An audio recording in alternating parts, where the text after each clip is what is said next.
He knows where you've come from. He knows why He's called you. He knows what He's placed on your plate. None of this has happened apart from Him. All of this is part of His plan.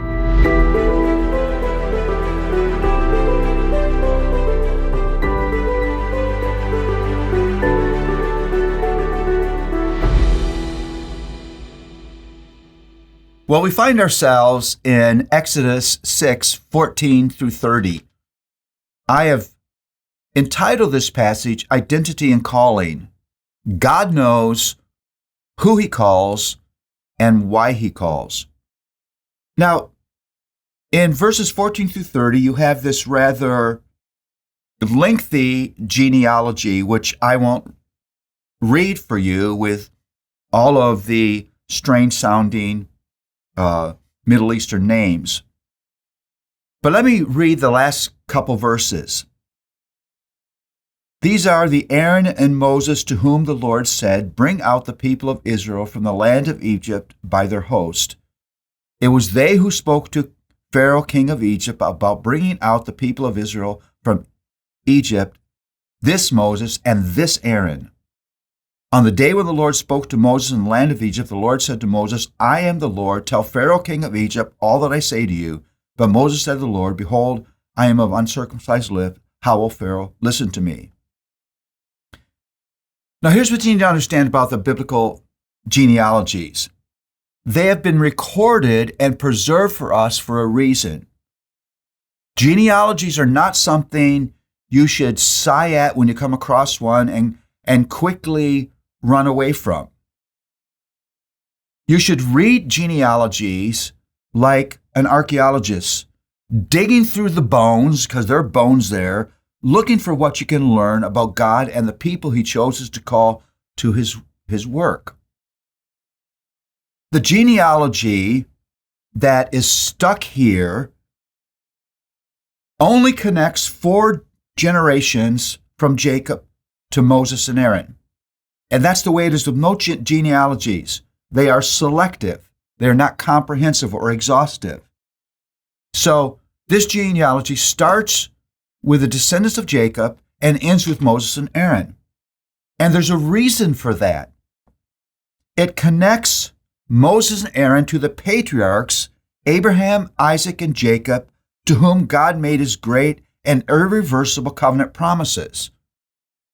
So God wants the reader to know that Moses and Aaron have been called to stand before Pharaoh because although Israel has been in captivity for 400 years, God hasn't abandoned His covenant promises. He is in the business of doing what He promised. So Moses and Aaron are a direct fulfillment of the promises made to Aaron, Abraham, Isaac, and Jacob. That means that Moses and Aaron are guaranteed success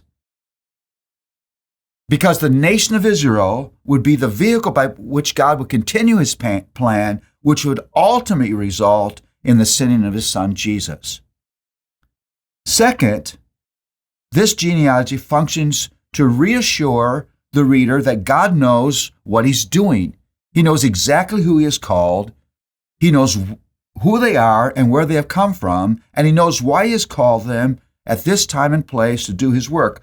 I love when it says, this Moses and this Aaron God had called. God's being specific. I know these guys. I know what they have. I know what they don't have.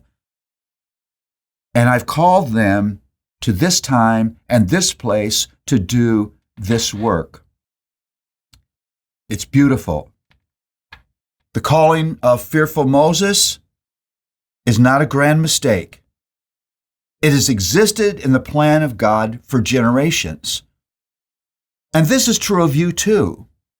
Your name and the things God called you to have been in the book of His plans for countless generations. He knows you. He knows where you've come from. He knows why He's called you. He knows what He's placed on your plate. None of this has happened apart from Him. All of this is part of His plan. And so you and I can step out in faith. You are not a mistake. You are not a blip.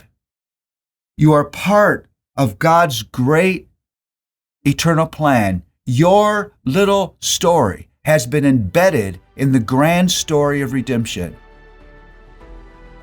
And your destiny, because of that, is secure. God knows you. He knows what He's called you to. He knows where you are. You're part of His plan.